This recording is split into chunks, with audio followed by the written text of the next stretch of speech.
everyone, welcome to my channel. Now we will discuss 14th century और हम mainly मानेंगे कि 14th सेंचुरी किसकी है। 14th सेंचुरी चौसर की है। चौसर सबसे फेमस और डेडिकेटेड राइटर था इस सेंचुरी के दौरान।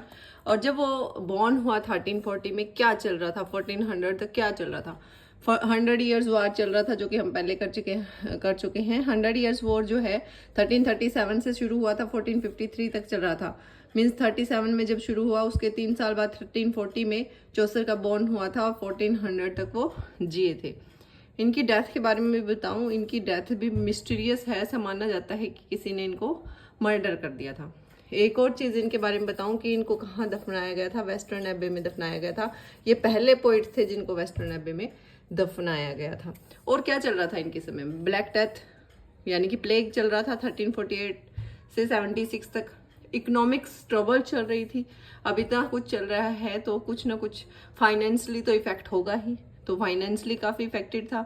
100 ईयर्स वॉर में जो है बहुत सारा मनी वेस्ट हो रहा था। दैट्स वाई इकोनॉमिक ट्रबल चल रहे थे। पीजेंट्स की रिवोल्ट 1381 में हुई थी। तो ये सब चीज़ें जब चौसर का समय था, ये सब चीज़ें भी साथ के साथ चल रही थी। तो चौसर को माना जाता है कि वो फादर ऑफ इंग्लिश पोइट्री हैं। क्या है वो? Father of English poetry. और उनकी जो वर्क्स हैं उनको हम 3 भागों में बांट सकते हैं। फ्रेंच लैंग्वेज में जो उन्होंने लिखे, इटालियन में जो उन्होंने लिखे और इंग्लिश में जो उन्होंने लिखे। अर्ली पीरियड बोल सकते हैं इसको हम, जो 1370 से पहले का जो टाइम है उसको अर्ली पीरियड बोल सकते हैं। मिडल हम 1370 से लेकर 87 तक, 1387 तक जो समय रहा उसको मिडल पीरियड बोल सकते हैं। उसके बाद उन्होंने इंग्लिश में लिखा तो वो हमारा शुरू होता है 1387 से के बाद का जो 1400 तक, जब तक जो जिए, तो उस टाइम उन्होंने इंग्लिश में वर्क लिखे हैं। तो उनका जो वर्क का डिवीज़न है हम 3 फेजेस में कर सकते हैं, early, middle and last period. ठीक है, आई होप कि आपको ये सब चीज़ें समझ में आ गई होंगी। अब हम डिस्कस करेंगे कि कैसी थी चौसर की लाइफ। इनके पिताजी एक विंटर थे, विंटर सेलर मतलब वाइन बेचते थे, वाइन के मर्चेंट थे। ठीक है, इनको पढ़ाया गया सेंट पॉल स्कूल में, ये पढ़े हुए हैं। सेंट पॉल स्कूल में इनकी एजुकेशन हुई थी। ठीक है, और एक नोबल व्यक्ति रहे हैं चौसर। और जो है 1360 से लेकर 66 तक ये कहाँ गए, क्या इनके साथ लाइफ के साथ हुआ, ये सब क्लियर नहीं है। दूसरी बात, हम अगर डिस्कस करें कि ये हमेशा एडवर्ड थर्ड और रिचर्ड सेकंड के बहुत क्लोज रहे हैं। एडवर्ड तो थर्ड था और रिचर्ड सेकंड था। इन दोनों ही राजाओं ने इसको बहुत अच्छी अच्छी पोस्ट दी, इसको बहुत अच्छे ओहदे दिए जिन पर ये रहे चौसर इनके समय में, एडवर्ड थर्ड और रिचर्ड सेकंड के समय में। ठीक है, फैमिली की अगर हम बात करें तो इनकी मैरिज हुई थी फिलिप्पा से। किससे मैरिज हुई थी? फिलिप्पा रॉयट से इनकी मैरिज हुई थी। और इनके 3 बच्चे हैं, 2 लड़के और 1 लड़की। ठीक है, इनके बारे में पता चलता है कि ये 3 बच्चे थे। इनका थॉमस लड़का था, लेविस लड़का था और एलिजाबेथ इनकी डॉटर थी। ऐसा माना जाता है कि 3 चिल्ड्रन थे इनके पास। फिलिप्पा इनकी वाइफ थी। तो ये इनकी पर्सनल लाइफ होगी। थोड़ा सा इनकी पर्सनल लाइफ के बारे में भी जानना जरूरी था। और फिलिप्पा की जो सिस्टर थी, यानी कि इनकी जो सिस्टर थी कैथराइन जो है वो किसकी वाइफ थी? जॉन ऑफ गॉन्ट की वाइफ थी। जो किंग था ना जॉन ऑफ गॉन्ट, उनकी वाइफ थी कैथराइन किसकी वाइफ थी? जॉन ऑफ गॉन्ट की वाइफ थी, जो कि किंग थे।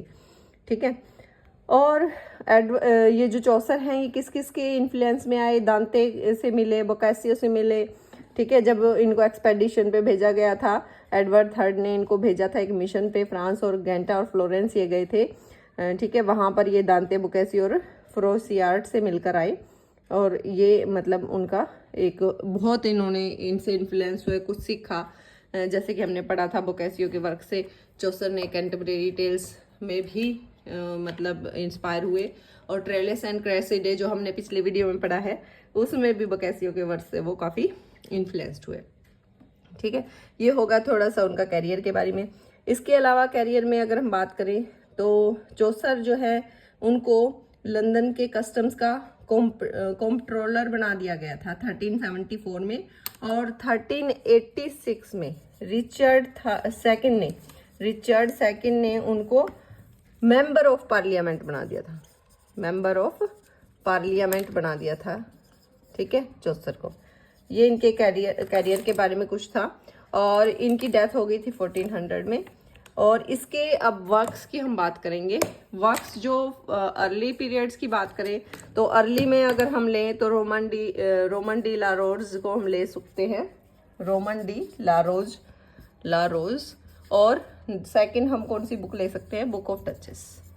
ये दोनों वर्क जो है, book of Duchess and Roman de la Rose, ये हम इनके अर्ली पीरियड में काउंट करते हैं।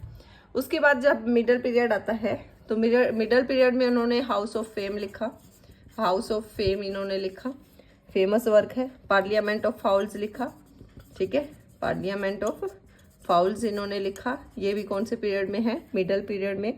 ट्रोइलस एंड क्रेसिडे इन्होंने लिखा, ठीक है। इसके अलावा इन्होंने लीजेंड ऑफ गुड वीमेन लिखा, लीजेंड ऑफ गुड वीमेन, ये सब वर्क लिखे। और एक मैं भूल गई थी, translation of constitution of philosophy भी इन्होंने लिखा, ठीक है। फिलोसफी से रिलेटेड जो वर्क है वो भी इन्होंने मिडल पीरियड में लिखा। जब इंग्लिश की बात आती है तो सबसे इंपॉर्टेंट आता है इनका कैंटरबरी टेल्स। कैंटरबरी टेल्स यही इनका सबसे इंपॉर्टेंट वर्क है जो लास्ट पीरियड में इन्होंने लिखा है इंग्लिश लैंग्वेज में। तो ये होगी स्टार्टिंग। हम 1 बाय 1 इनके वर्क को डिस्कस करेंगे नेक्स्ट वीडियो में। Thank you.